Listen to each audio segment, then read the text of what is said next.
Hey guys, welcome to my channel. ನಾನು ಹೇಳ್ಕೊಡ್ತಾ ಇರೋ ರೆಸಿಪಿ ಪನ್ನೀರ್ ಬಜ್ಜಿ.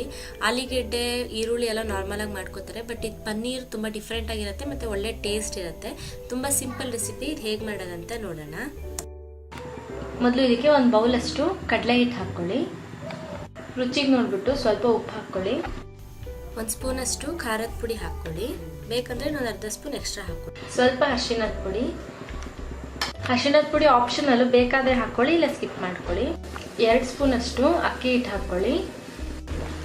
ಒಂದೇ ಒಂದು ಪಿಂಚಷ್ಟು ಸೋಡಾದ ಪುಡಿ ಹಾಕ್ಕೊಳ್ಳಿ. ಸೋಡಾದ ಪುಡಿ ಬೇಡ ಅಂದರೆ ನೀವು ಸ್ಕಿಪ್ ಮಾಡ್ಕೋಬೋದು, ಪರವಾಗಿಲ್ಲ.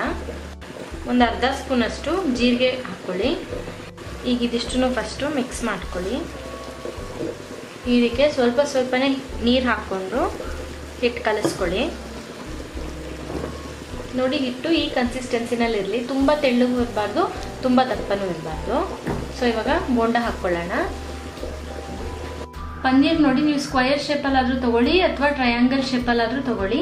ಇಷ್ಟು ದಪ್ಪ ಇದ್ರೆ ಸಾಕು, ಇದಕ್ಕಿಂತ ದಪ್ಪ ತೊಗೊಳಕ್ಕೆ ಹೋಗಬೇಡಿ, ಟೇಸ್ಟ್ ಅಷ್ಟು ಚೆನ್ನಾಗಿ ಅನ್ಸಲ್ಲ. ಸೊ ಇವಾಗ ಬಜ್ಜಿ ಕರ್ಕೊಳ್ಳೋಣ.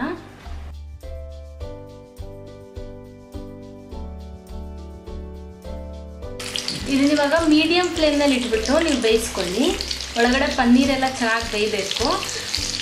1 ನಿಮಿಷ ಆದಮೇಲೆ ನಿಧಾನಕ್ಕೆ ತಿರುಗಿಸಿ ಹಾಕ್ಕೊಳ್ಳಿ.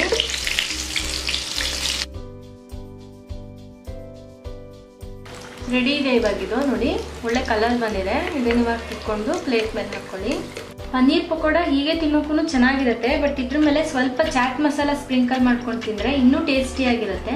ಇದು ಆಪ್ಷನಲ್ಲು, ಬಟ್ ಹಾಕಿದ್ರೆ ತುಂಬ ಚೆನ್ನಾಗಿರುತ್ತೆ. ಹಾಕ್ಬಿಟ್ಟು ಟೇಸ್ಟ್ ಮಾಡಿ. ಸೊ ಇವತ್ತು ನಾನು ಮಾಡಿದ ರೆಸಿಪಿ ನಿಮಗೆಲ್ಲ ಇಷ್ಟ ಆಗಿದೆ ಅಂತ ಅಂದ್ಕೊಂಡಿದ್ದೀನಿ. ಇಷ್ಟ ಆಗಿದೆ ನನ್ನ ಚಾನಲ್ಗೆ ಸಬ್ಸ್ಕ್ರೈಬ್ ಆಗಿ, ಹಾಗೆ ಲೈಕ್ ಮತ್ತು ಕಮೆಂಟ್ ಮಾಡೋದನ್ನು ಮರಿಬೇಡಿ. Thank you.